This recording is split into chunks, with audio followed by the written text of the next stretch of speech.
All right, we're back here at sportsrecall.com with Kid Chocolate, Peter Quillin. Pete's about to get in the ring, get his work in today. We wanted to talk a little bit about your amateur career, man. It was actually kind of short. You only had 15 fights, and then you decided to turn pro. Yes, I definitely did. It was kind of rough because I couldn't stay out the street and I didn't have no direction. So, I was using boxing as a pastime, and then it was hard to kind of like make a living when you ain't making no money. So, when I had the opportunities to become a professional boxer, I jumped right on it, and, now I'm here. Okay. Now, the day you turned pro, how would you describe that?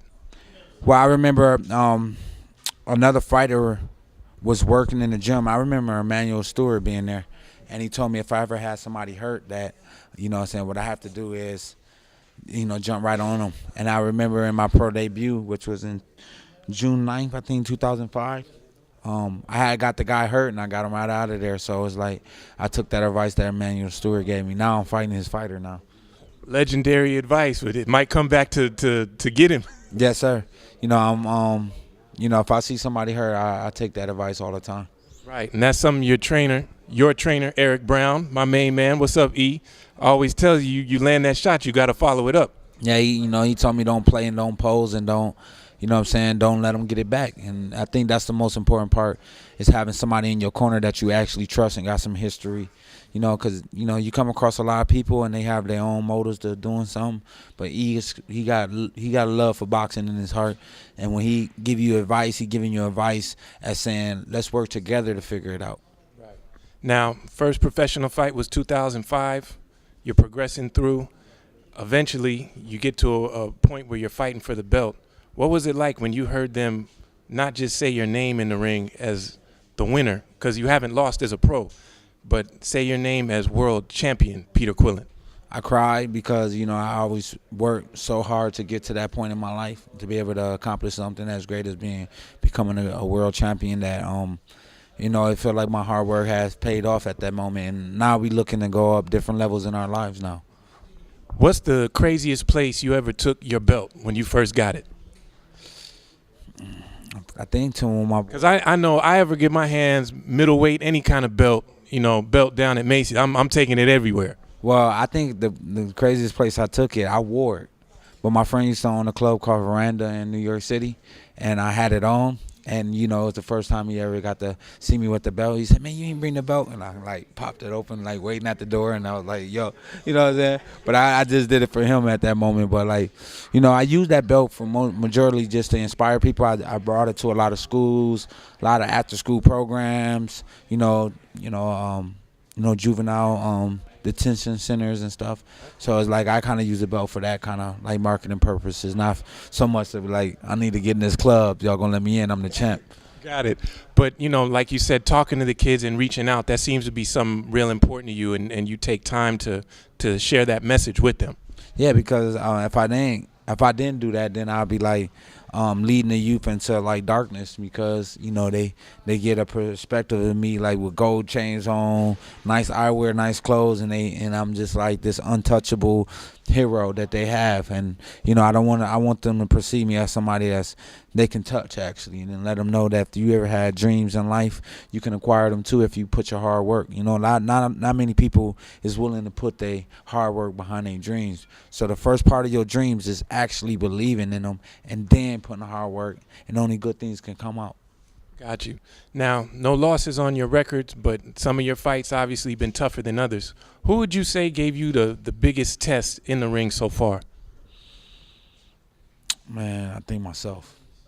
Just to be honest with you, because you your own worst enemy sometimes. In camp, I'm thinking about how I can be the guy, and sometimes you start to think negative about yourself. You maybe not had a good day that day, that you had to remind yourself that the story is going to be played out. God don't want you to live with worry. So, I think I've been my own worst enemy when it comes to fights, because I'm 31-0.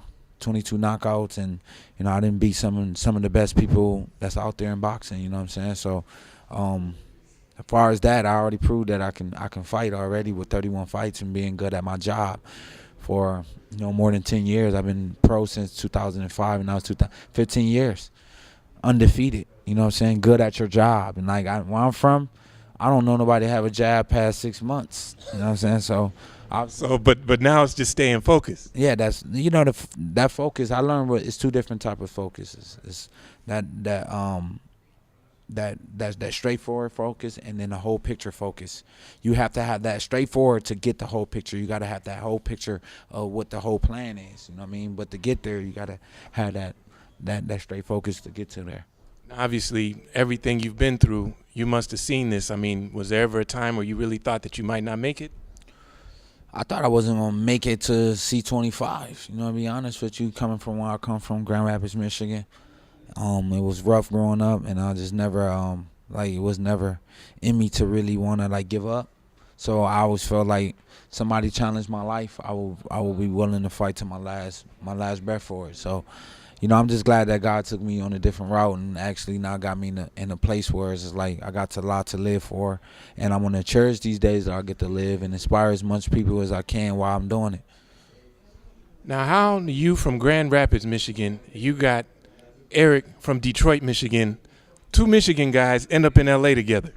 I think it's just that's how the story plans out. That just lets you know how God is working and how small the world is. You know what I mean? Like hooking up with E. E's a real Detroit dude. You know what I'm saying? Like Detroit for real. That's why I don't mess with E. Yeah, he definitely don't mess with them dudes. And from the D, he definitely not only a good trainer, but he got a fighting spirit. He's passionate for what he do, and it's hard to come across guys like that these days. You know what I'm saying? And true to the art.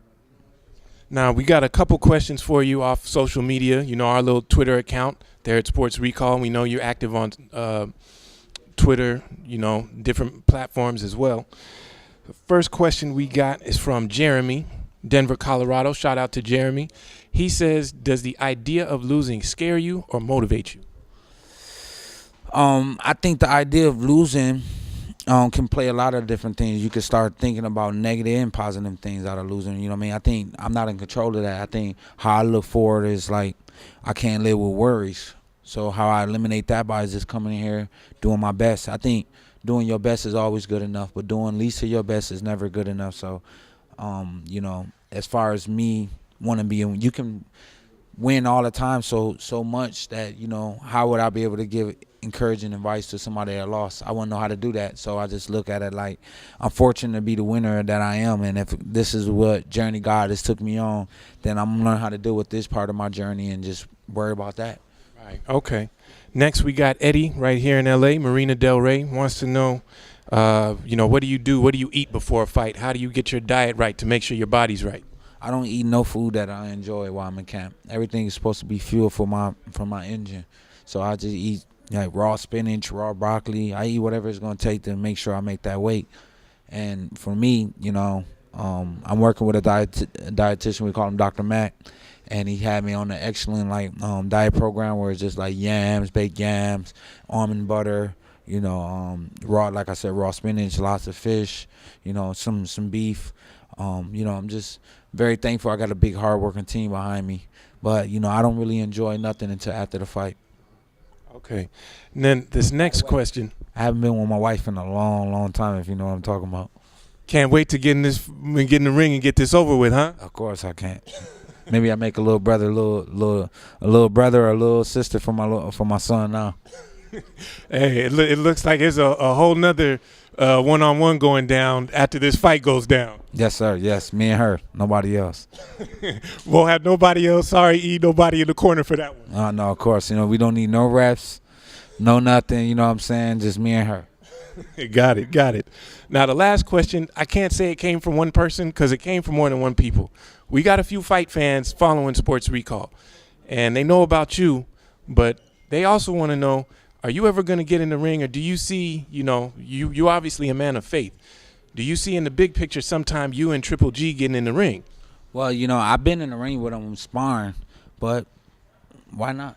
Who am I? I already said, yeah, I'll fight him. You know what I'm saying? But when you got two top-level fighters like that, it's hard to sit down and get the business done and panned out. You know what I mean? I got a very important guy handling my business, Al Heyman. So, and he already got Floyd Mayweather, and they just made that fight happen.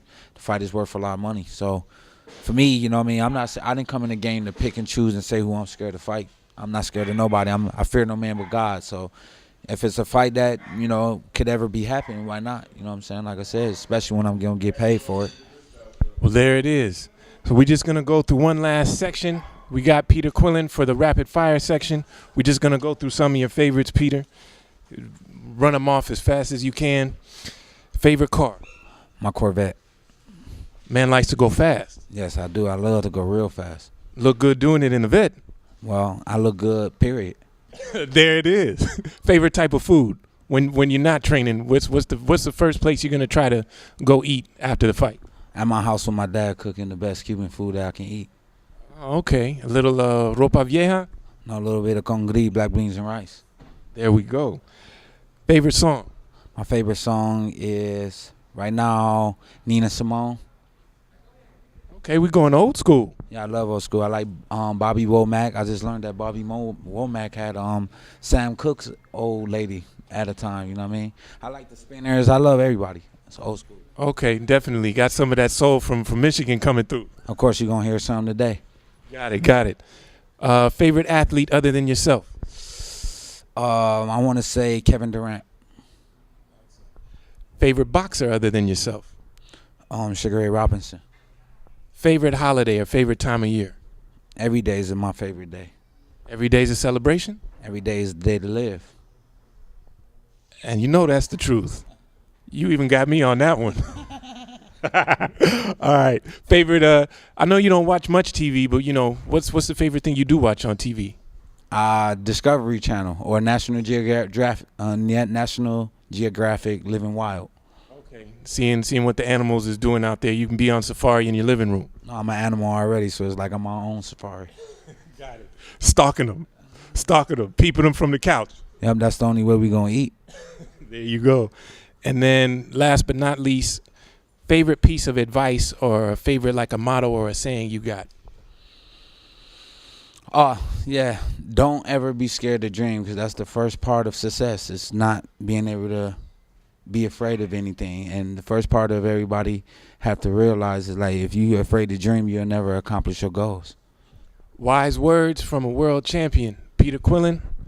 Thank you. We appreciate it. You tell anybody out there how they can get a hold of you on social media. Yeah, y'all can get me at Kid Chocolate. That's at Kid Chocolate on Twitter, at Kid Chocolate on Instagram. Hit the website up, www.kidchocolate.com. Make sure you do that. I got also a YouTube channel. Type in that in, kidchocolate.tv.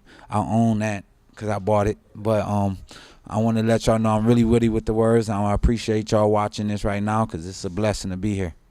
And there it is, sportsrecall.com. Can't wait to see what he's up to next. Thanks for hanging out with us. We'll check you out the next time around.